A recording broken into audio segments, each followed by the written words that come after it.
Okay, so if everyone could just mute their microphones for the minute, I think it will just save us all any distractions as we go. I will apologise in advance in case you get three kids joining us during the discussion. My wife's trying to keep them downstairs, but they might escape at some point. So apologies in advance. But this is a bit different. We're coming live from my landing. Yeah, and obviously something that we've been doing for last year was very successful. And let's hope that this new way of doing things is equally as successful. So there's a few people on the call this morning that perhaps have not had anything to do with Hills Green or don't know who I am. So very briefly, I'm Andy Venables. I'm Managing Director of Hills Green. So we're a marketing agency dedicated to working with the rural and agri sectors.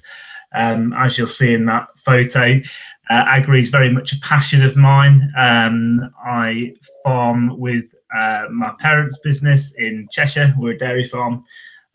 So it definitely keeps me grounded and keeps my finger on the pulse when it comes to all things agri.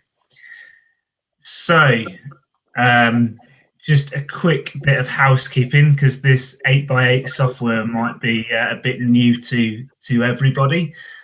So hopefully in the bottom of your screen there should be a few different buttons. There is that hand button there. So just to check you're all still awake, I might do a couple of poll questions to do a show of hands. The button next to it is allowing you to ask a question. So if anybody's got anything burning that they would like to ask during the presentation, drop me a note and I will try to multitask and then get you in the conversation to ask the question. If not, we'll do a bit of Q&A at the end.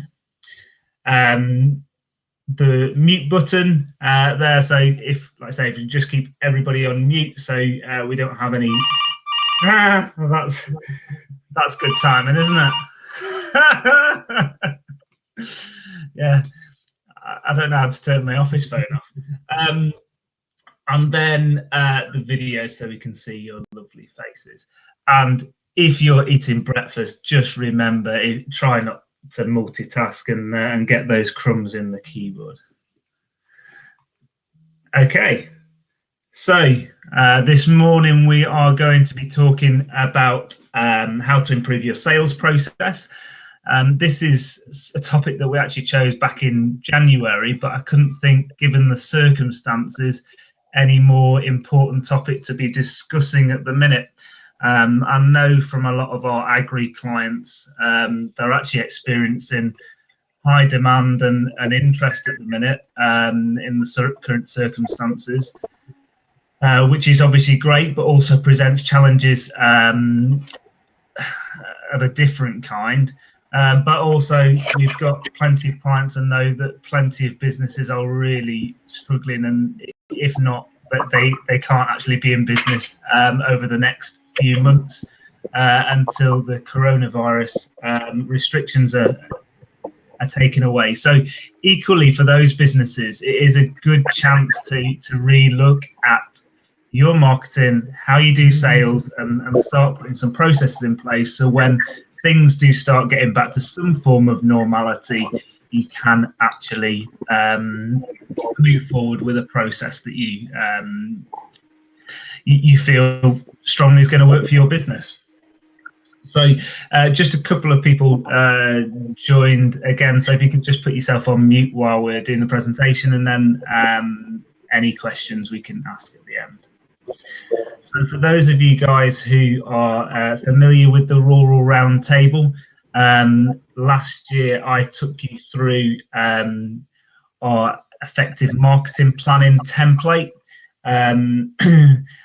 A lot of people tend to think marketing plans need to be a 20-page document, and then after you've spent hours on them, they get shoved to the bottom of your desk drawer.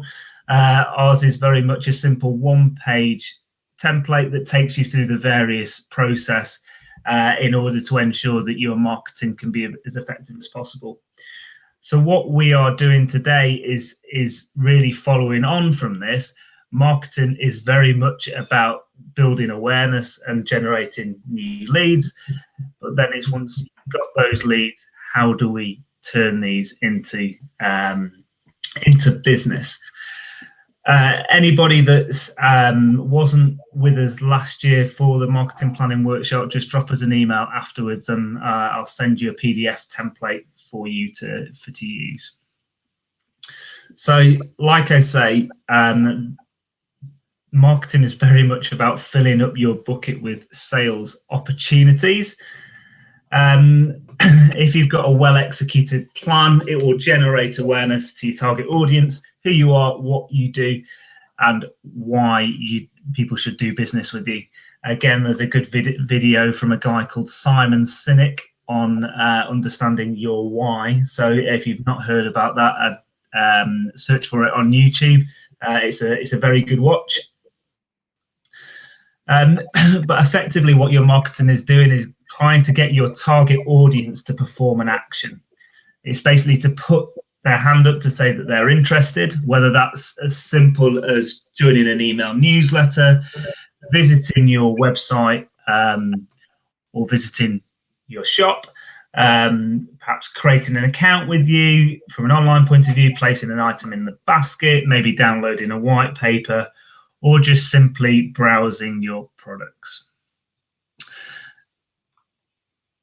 So this is very much about changing the baton on from the marketing planning work to get people interested and aware of what you do to actually getting them to buy. So just to check that you're all still awake and you can see that hand button, could people just click the hand button if they actually already have a sales process in place?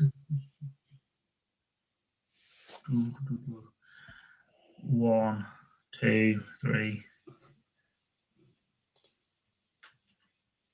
Oh, there we are. We've got a virtual hand. That's even better. 4. Okay, so maybe half of. And then, how many of you guys actually feel like you're working to that sales process? Okay, similar.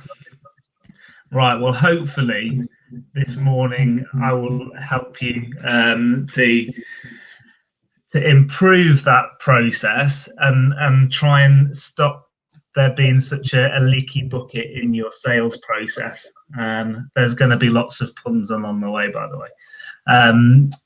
But when I was doing a bit of research for this presentation, I came across this quote: "Never confuse activity with accomplishment." And we all know that if ever you meet any salesperson, they're always busy. It's mad busy. It's crazy. Even when we're on lockdown and half the world is shut, we are mad busy. But are they busy doing the right stuff? So I think that, and this is from past experience, from current experience with working with Hills Green, but also Hills Green's clients, starting with the sales process and really fine-tuning that and effectively trying to plaster up those holes in your bucket will really actually help you be a lot more effective rather than just busy. So when it comes to sales process, the first thing that I must say, you must make sure that it's tailored for your business, and there's not a one-size-fits-all sort of approach. So with some businesses, you may have a number of different sales processes within your business. You might have one for online, one for offline and sort of in store. Different departments or different brands might have different sales processes. And then probably the biggest difference is when you're a B2B business versus a B2C business. But I suppose most importantly, it needs to be, or the team needs to be clear on what the process is and the different stages, and it needs to be agreed. So again, it tends to be the larger organizations that are set, the processes are set at top level, and actually the guys that are very much involved in the process and doing the sales have not really had any input into putting that process together, and therefore actually it's not really fit for purpose. So they go off on their own, in their own direction to do their own process, and it's not aligned. So basically it needs to be followed, and everybody needs to be bought in. This is the way to do it, and make sure you review it regularly. I think Francesca's on here, or from Laley, and we did their sales process about 2 years ago, and then back in December we reviewed it again because their business had changed. They got a new sales team, and actually, although on the whole it was still right, there was some fine tuning to be done to improve it. So I'm sure we've all seen maybe one of these diagrams before, the good old sales process. Really, there's those core stages there in terms of awareness, interest, consideration, intent, evaluation, and then hopefully we get them to buy. I will just run through a couple of examples in terms of looking at B2B organization versus a B2C. But then for the majority of you guys that are on the call, your B2B businesses, so that's going to be the focus for the remaining part of the session. We do a lot of work with B2C businesses, so if you want more help on how to improve that sales process, and particularly looking at online businesses in terms of understanding user experience and getting people to convert and actually buy or fill in the contact form online, then you can give us a shout. So if we just start with B2C, so in terms of the awareness part, this is very much really just following on from the marketing work that you've done. You've managed to get in front of people that will be potentially customers of yours, and they're searching for information and they stumble across your website or social media. You'll also notice that there's an online focus on here, but it's no different for if you've got a store offline in terms of newspaper advertising, banner advertising on the roads to get people aware of your business and get them to come through that shop door. Really, the interest stage is when people want to learn more about your products or service. So that could be through them actually browsing your website, coming into store and having a look at what you've got to sell, or they pick up a catalogue or look more about the services that you've got to offer. Then we're looking at sort of consideration process. So we're going a bit further down the funnel. They're now looking at reviews, are you trustworthy, maybe comparing alternatives. And again, online is awash with places for people to go and search and check you out, whether that's different websites, social media, review sites. Then we get down to the intent stage where people are pretty much certain that they're wanting to do business with you. From an online point of view, they may add a product to a basket or request more information from you, or in the shop, go to the salesperson and start asking questions about the details of the product. Then we'll get into sort of evaluation. So we'll review from an online point of view. You reviewing your cart, so they've got their products in the cart, and we always see with a lot of sort of user experience work that we do, looking at the data.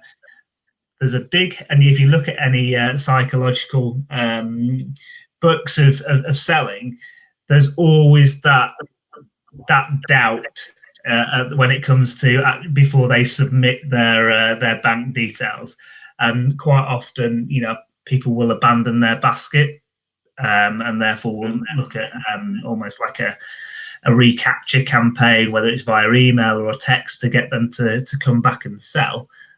come back and buy, sorry. But there's that nervousness before they actually say, yes, I'm going to go ahead and buy. And then, of course, they hopefully part with their cash. So just running through in terms of from a B2B perspective. So there is still some similarities, at the awareness stage, people are searching for information. If your marketing's doing a good job, they are making you aware of your business. They may find your website and social media.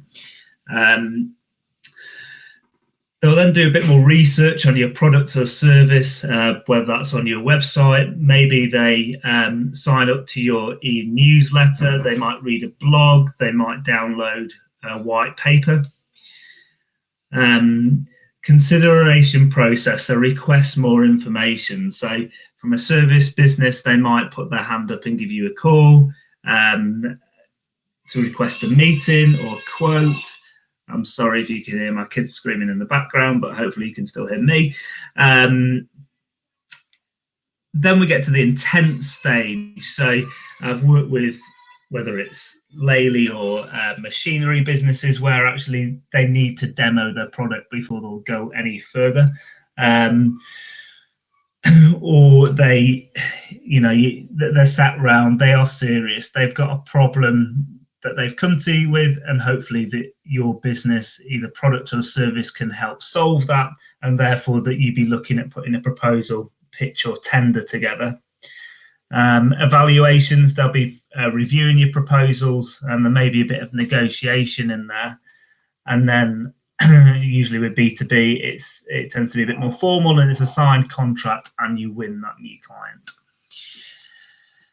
So like I said, I'm going to focus the next probably 10 minutes on B2B sales process, and typically what we would look at within Hills Green, and hopefully that you can relate it back to your business. But like I said, it has got to be very much tailored to your business. There's no point after this, literally just copying what we've done, because it might not work for your business. Okay, so if we're looking through there, we start very much with marketing, filling up the funnel at the top, and that's going back to what we said before, the awareness part of the sales process. The interest tends to be that we receive an email address, so that could be signing up to our e-newsletter, it could be downloading a white paper, or they've started to follow us on Twitter, or they've connected with us on LinkedIn. So for some reason we've managed to get in front of them that they are intrigued. Then we get to sort of lead stage, where they actually make a bit more fuss and want to really find out more. So they may call us up at the office, they may fill in our contact form on our website, and at that point we need to be qualifying the lead as to whether they're the right type of potential client to do business with, and this is very much the consideration process. If they've gone through that lead qualification process, they're very much a prospect, and we need to do some more digging, have more conversations about whether they are suitable and our product or service can help. If again, at the end of that, both parties are feeling that there is an opportunity for that, then we would move forward to a proposal, pitch, or quote stage, and that's the intent stage of the sales process. Once that's submitted, we'll then go into negotiation, where the potential client is evaluating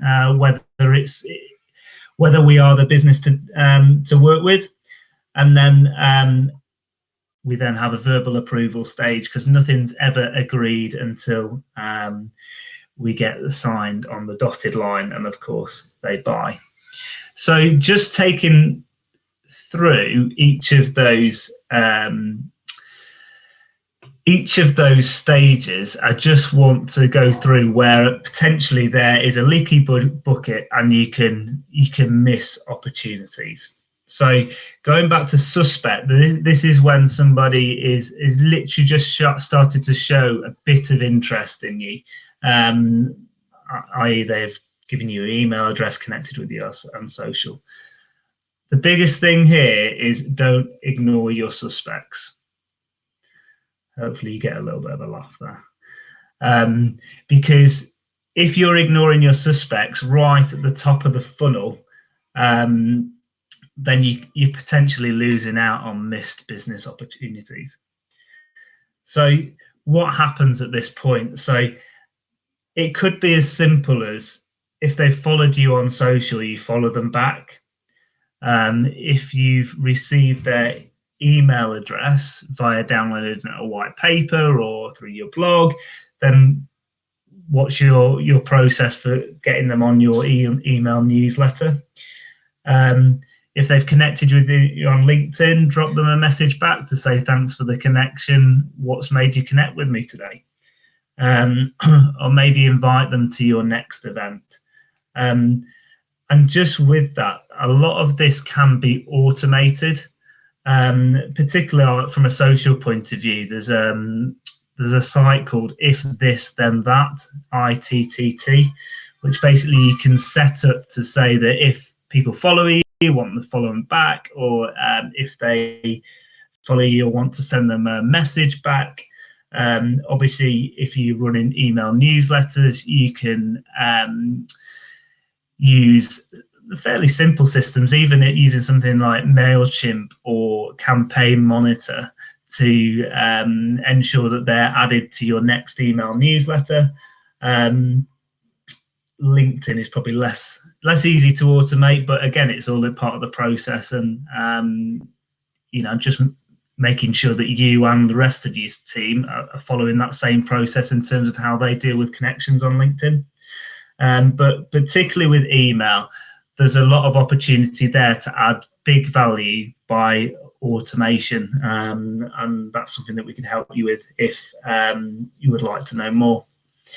So then, looking at the lead stage, this is where you really need to qualify the lead. I would say this is, I suppose, the biggest area of opportunity for businesses, because with most salespeople, as soon as you get a lead, I'm trying to think of a polite way of putting it, the sales team get very excited and really, really keen to chase that lead, which is obviously good. But if it's a lead that is not suitable for your business, perhaps they haven't got the budget for your product, or it's a business that doesn't fit in your sector, then bin it quickly, because otherwise there's going to be a lot of wasted time and effort on that potential new lead that's not going to go anywhere. So this is how I would say with the lead, is somebody that has actually put their hand up and said, yeah, I'm interested in knowing more. There may be a potential opportunity for us both to do business.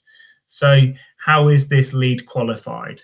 Do you tend to qualify it over the phone? Is it over email? What information do you collect?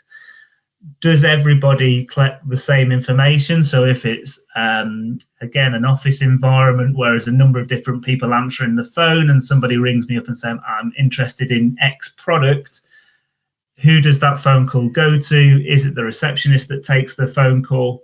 And even if there's different people answering that call, are they all asking the same questions? Are they all going off on a tangent and asking what they feel is relevant at the time? And then how do you decide if the lead is qualified? So as I said before, the biggest advice on here is qualify quick. Too much time is wasted on poor quality leads, and therefore it means, from a business point of view and the sales team point of view, they're not spending time on nurturing those leads that are actually more likely to do business. Continuing just to look at the lead stage, again, it's not really surprising, but there's still a lot of businesses that don't actually track their leads. There's not even a spreadsheet where new leads get added to, or a folder with their emails that all of their leads get put in, or a CRM. Again, going back to the lady example, we use something simple and free on Google Forms, which is a simple like questionnaire that whoever is answering the phone, they always ask those same core questions, and then that gets all fed into a Google Sheet. Yes, it's obviously. I do apologise there. Thanks, Anna. So in terms of the tracking of the leads, it's obviously important to make sure we've got that lead data collected, but also when you were doing comparisons in terms of how many leads did we do last January versus this January, how many proposals did we send, how much new business did we do, we can actually compare year on year to see whether business is improving or not. And as I said, you need to very much nurture those qualified leads. I've just seen, because my thing has been hiding, so we've got some conversation going on there, and there's no questions. So, okay, I will carry on. But if you do have a question now, you can. Oh, there we are, Graham. Would you like to unmute your microphone and ask the question?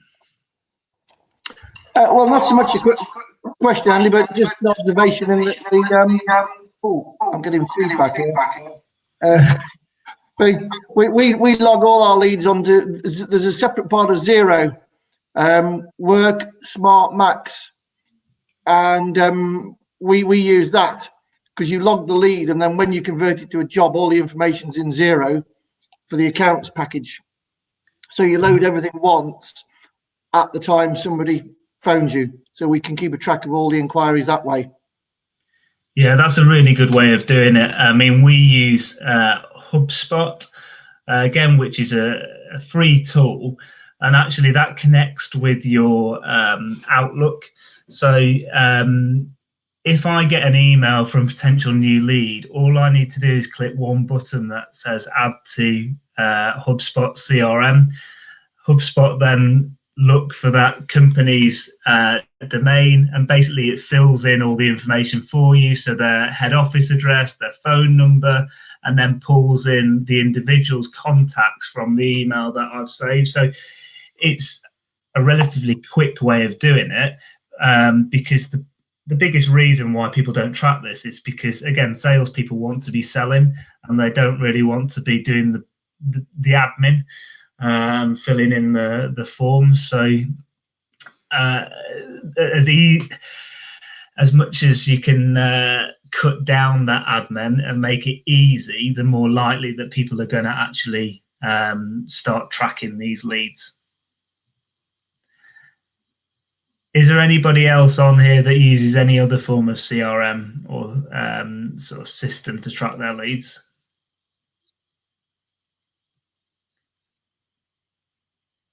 I know Ken use Salesforce, don't they? And I've got Nadia use ACT. We do use Salesforce, Andy. We're actually building the system at the moment, so it's a bit unfair for me to be pitching in. I guess it's quite new to what we're doing. We're making something that's quite different. The problem we generally get, we get people who will inquire. We'll then ask them to fill out our data capture form, and they kind of go a bit cold on us. And it's kind of, how do we persuade them to complete their details and give us more information about their business? I mean, there's a lot of studies out there as well. If you're collecting data online, that for every piece of information that you're asking for, you reduce the conversion rate. So really, it's a case of what is the core information that you need initially, and that could be literally just name and email address. And obviously from the potential client's point of view, always think about what's in it for me. So for them to give their name and email address, what are they getting back in return? Whether that is something like a white paper download, a free consultation. I know from your business, you're getting, farmers to do the sort of free blood test, but there's got to be a reason to get them over that hump to get them to give the information. I know they've got a couple of other people, got the guys from Ashbrooks on Synrix, which is again tailored to their industry. I know Sarah from Heating House Farm, they've got one that's tailored to their industry. What's this, Angela? So again, the industry specific CRM. But the good thing there is that people are actually tracking it. And it doesn't have to be complicated, and it doesn't have to be expensive. It could be, let's say, Google form or even a spreadsheet, but just make sure that you start tracking them. Because again, from a Laylee's point of view, the work that we did, they've now got 12 months worth of data that we can start comparing in performance to see how we're doing month on month and compared to previous years. So get back onto my presentation. So going back to prospect. So this is the fact finding part of the sales process. Think of it like a first date, and don't worry, I'm going to stop with the romantic theme at prospect. Otherwise, by the time we get to sale, it might be quite graphic images. So on first date, literally thinking about getting to know each other. Make sure that you're asking them plenty of questions about them. Really understand their business. Again, it's the age-old story of salesperson gets a lead and they are like a dog with a bone, and they get around the kitchen table, say at a farm, and all they can do is tell them about their latest product or service and how good and great it is. Or even if it's on the phone and they actually forget to ask them, what is it you actually want? What's the problem that you've got in your business? How can we help? We used to get quite a lot of businesses that would call up when I was working in Manchester to say, I want SEO. And my response would tend to be, no, you don't want SEO. You probably want more business through your website. And that can be done in a number of different ways. And again, you really need to understand that business and to what they're trying to achieve to make sure that your product or service is tailored to them. Equally, don't forget to sell yourself and your company. At this point, they may be going on multiple first dates. They may be shopping around. So don't forget to let them know in terms of how you can work for them, what your unique selling points are, how you feel you could really strike up a good partnership, because they will be shopping around. And don't forget at the end of the date to make sure that you are confirming the next steps in terms of what's going to happen. And then, this is a big thing, is do what you promise. I've had it in the past, you go back to work and you get stuck in the day job, and that proposal that should have gone out within 3 to 5 days starts getting longer because you're putting your clients first. But do what you promise, because it's the simple things in the sales process that will lead to you not actually winning the sale if you don't do what you promise. So when it comes to that, you've decided that actually they are a business that we could work with. They very much fit in our target market. They've got a problem that we could potentially help solve. Then you put them down into the opportunity stage. And just going back to what I said at lead stage, at every stage of this sales funnel, if you feel it's not right, it's not going to work, don't be afraid to cut it there. Otherwise, you will then have a lot of time wasted. So when it comes to the opportunity, so biggest letdowns, again, this is more B2B, is the pitch or proposal is not personalized. It doesn't arrive at the client and appears to be templated. You've just spent all that time getting to know the potential new client, understand actually what the problems they've got on their business, and then you just send them a templated proposal without actually considering how your solution or your product can actually help solve their problems. There's a long delay, or it's late in terms of sending the proposal. So you've just had the first date, they're all quite excited, got to know you, and then you take a month to send them a proposal. Again, doesn't look good, and therefore more unlikely that you're going to do business with them. There's no reassurances as to why do business with people. In terms of within that proposal, have we got any testimonials? Have we got any case studies, etc.? It's perhaps not presented in a way that they would have hoped. So what's typical in your industry? Would you take round the quote face to face? Would you send it via email? Would you put it in the post? Just make sure that it's either what you agreed or what would be right for that industry.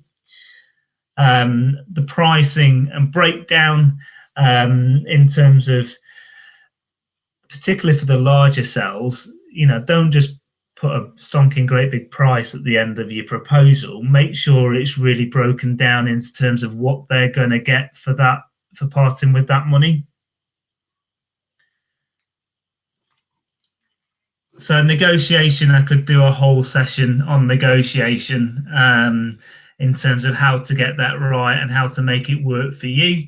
But when it comes down to that negotiation stage, don't simply just drop your price.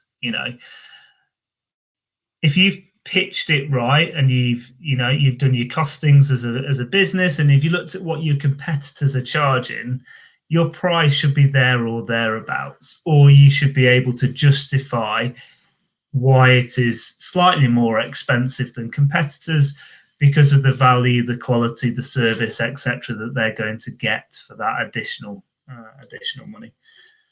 Always look for that win-win.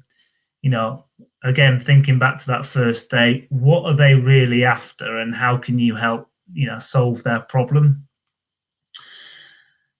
Maybe what additional value could you add that perhaps would mean a lot to them, but is not going to cost you a lot? So that could be maybe from a sort of machinery point of view, we can include the first service once you've bought the product. It may be, again, referring back to Laylee, they would take you on a trip to the head office, which again doesn't actually cost them a great deal, but would mean a lot to a potential customer. Or it could be maybe an introduction to somebody. But think about what other value could you add that actually isn't just monetary. And if you are going to offer some form of discount, don't just agree the discount. Resend the paperwork to show that discount on the original proposal, because otherwise you're basically saying my original proposal was wrong, and here's a new price for you. So verbal approval. Just remember that the deal isn't done until everything is signed and sealed. There is, it's very easy to get to this stage and think it's all good to go. But, there still might be a bit of doubt in that potential client's mind. They still might be getting hassled by a competitor where they all of a sudden decide to switch back to go with somebody else. And then the sale, a real cheesy stock image there for you. Remember to celebrate it, but do so once you've signed the contract or that the money's in the bank. And this is just very much the start. We've obviously spent time going through the marketing process. Today we've gone through the sales process. It's a lot of hard effort and investment to get that client, but that is very much just the start. There's been a commitment made, and the relationship really is built from here. And have a strong team that builds trust with the client, delivers on their promises, and that's what will pay dividends in the future, because you'll either get potential upsells, you'll get renewals of contracts, they'll come back and do more business, but most of all, they will recommend your business. So just going to the final few slides. So this is a bit of a working example that we put together with one of our clients there, which we've made the sales process work for them. This is a machinery business. And if you just notice on the left-hand side that through each stage, we've got an agreed time process or time frame before the next stage. Now, obviously, we don't live in a perfect world, and this time frame isn't going to be the same every time, but we need to have a bit of standard practice in there.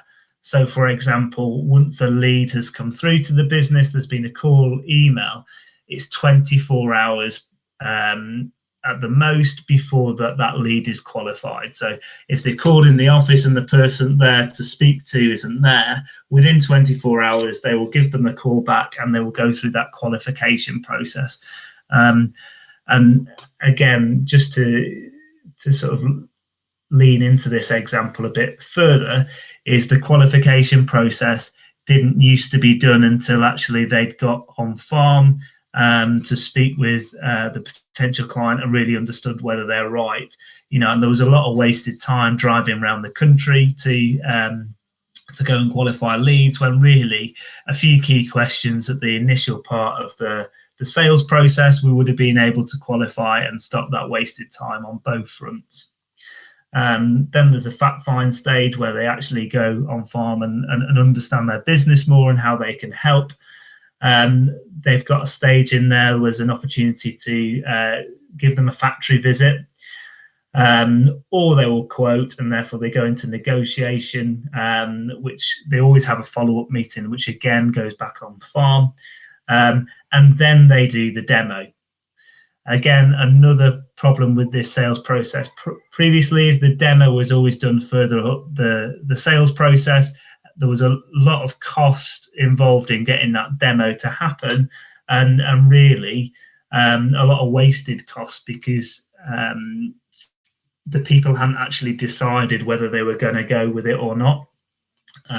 So really the demo should be just the icing on the cake before you get to verbal approval and order placed. So just to wrap up, in terms of how we can stop those leaks when it comes to your sales process, it's very much all about the attention to detail in the process. Ensure that you've got agreed timings for each stage of the process, as I just showed you in that example. Disqualify quickly or qualify quickly, and don't waste time. And if the lead doesn't turn into business, what is your process then? Are you asking for feedback? And be quite persistent, because 9 times out of 10, it doesn't tend to be the price. There's you need to find out if there is still the potential to do business with them in the future, or whether they really need to be put to one side. So do they go back into your lead nurturing marketing campaign, or do they get binned because there's not an opportunity there to be had in the future? And you remember, need to continue to reassure the prospect throughout the process. Like I said, particularly in the early parts of the process, they are still shopping around.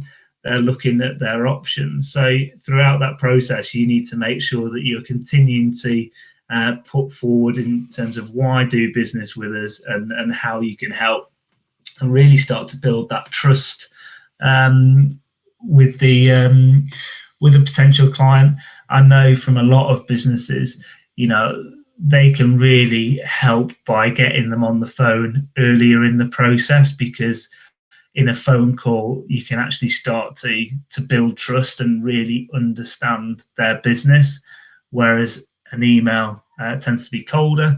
But on the flip side, other businesses, they're dealing with the types of people that just don't want to get on the phone. They would rather hide behind the keyboard. So they've got a different process in place to really try and build trust via the email. So again, you just need to review what's right for your business. Follow up.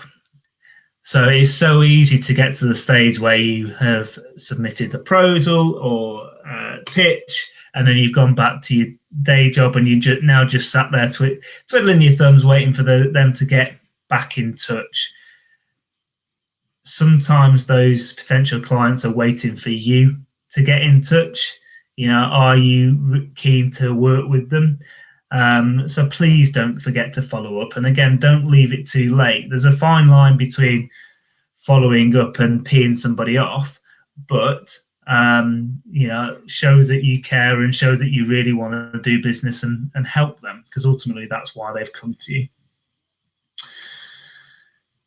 And finally, stick to the process.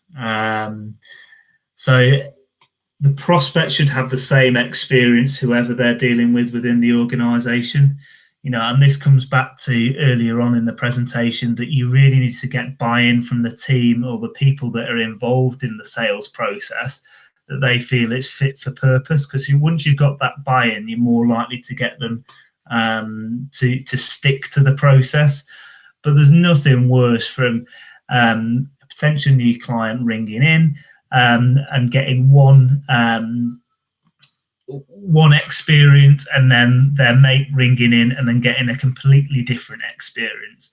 Where possible, we really need to make sure that all prospects are getting the same experience and really then getting the same feel for your product or service. And to finish, I found this quote, and I thought it summed it up quite well. But if you can't describe what you're doing as a process, then you don't really know what you're doing. So I hope that has helped. I hope it's definitely giving you some food for thought. Those people that haven't got a process at the minute, hopefully it's inspired you to look at your business and maybe use this time as an opportunity to put a sales process in place. And those people that have got a process, an opportunity to review what you're doing, and therefore maybe get together with your sales team online, of course, and start to review what's working and what's not. So I'm happy to open up for any questions. Unfortunately, we can't have our usual roundtable discussions, but I think it's useful for everybody if anybody's got any burning questions that they want to add, or even just observations that they want to share with the rest of the people on the call. Andy. Hello, Graham. Just one observation. When we log our inquiries, one of the key things we log is where the inquiry came from.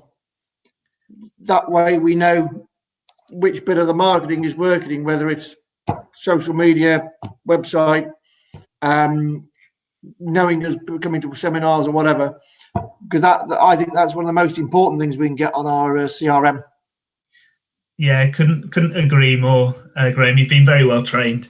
Going back to when you're tracking your leads, and you want to review that. So the other challenge I have when speaking with potentially new clients is that they've got a marketing budget, but they don't really know what part of their marketing is working. They've always been advertising this magazine because that's what we've always done, or we've always been attending this event because our predecessors attended that event. So you very much need to review which area of your marketing is working, and then allowing you to make a decision in terms of, well, that event might be just going there for brand awareness. But if it's going there for leads and you're not achieving any leads, or most importantly, you're not achieving any sales, then what's the point in going there the following year? Angela, I can see you got your hand up there. You got nothing to add? Well, I have got things to add actually, but I didn't. I'm hoping you can hear me okay at the moment. Yeah, we can hear you. Yeah. I actually went to an online seminar a couple of days ago, and I've got 3 really good points from that, which I don't know, it might be useful to share as well with the group.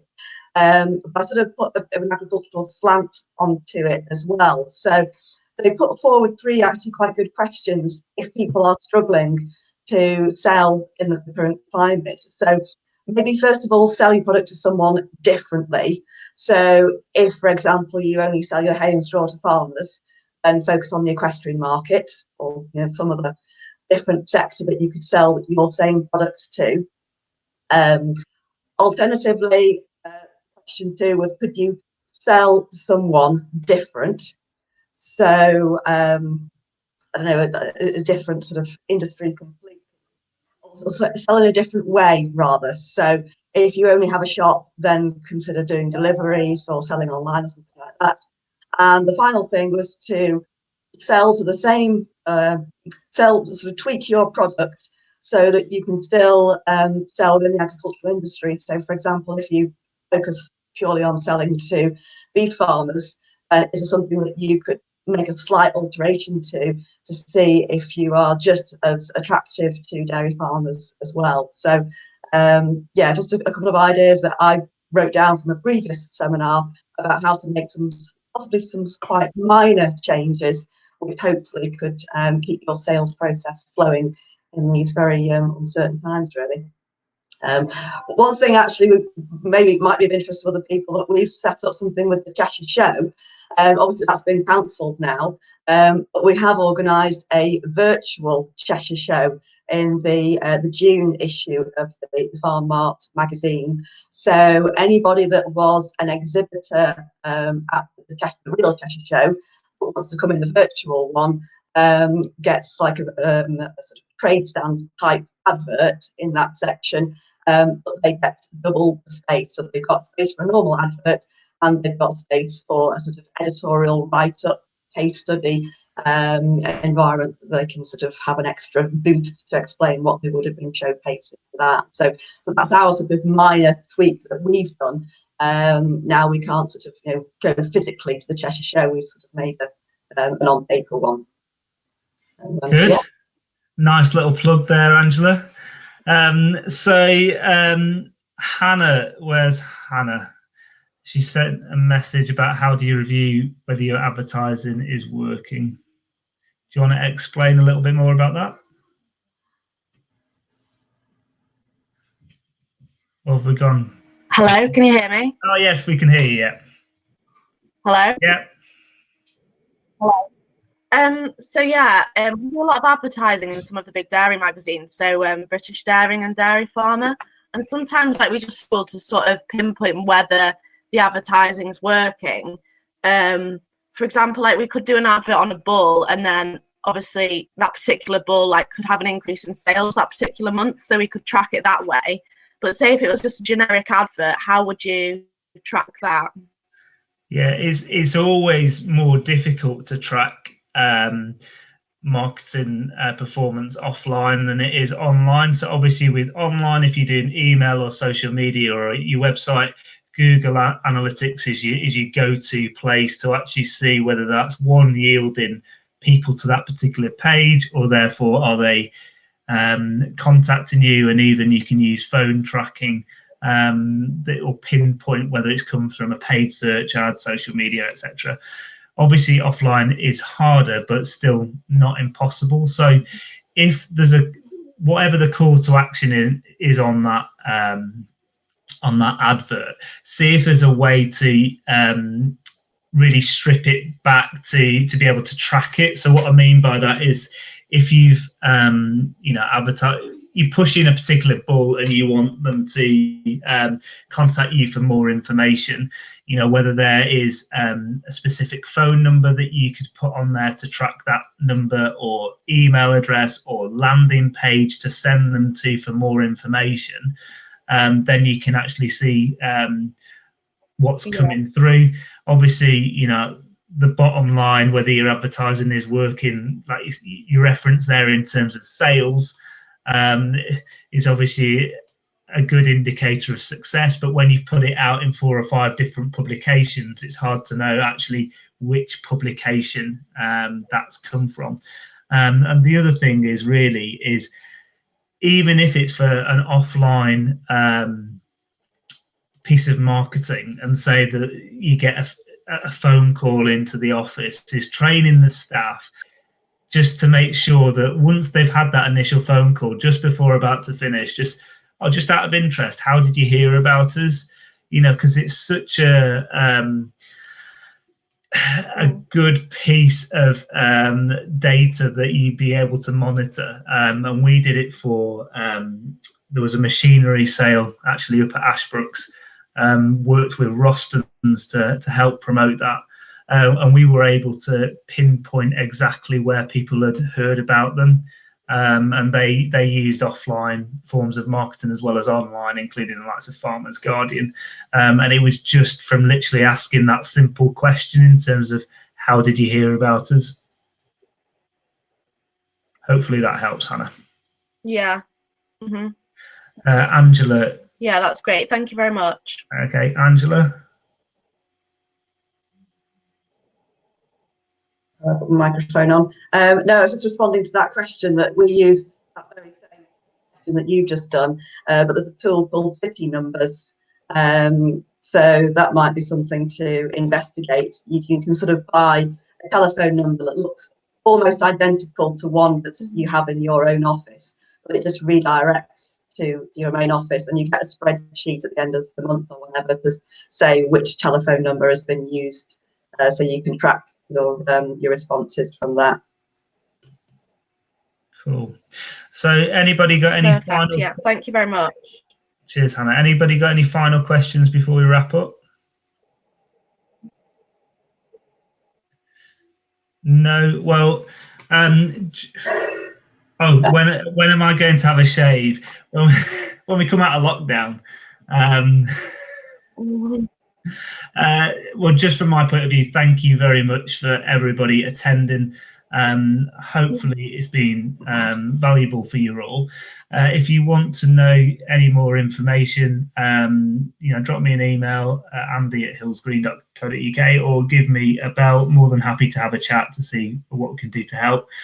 We may well be running these rural roundtables a bit more regularly than once a quarter, given we're currently in lockdown.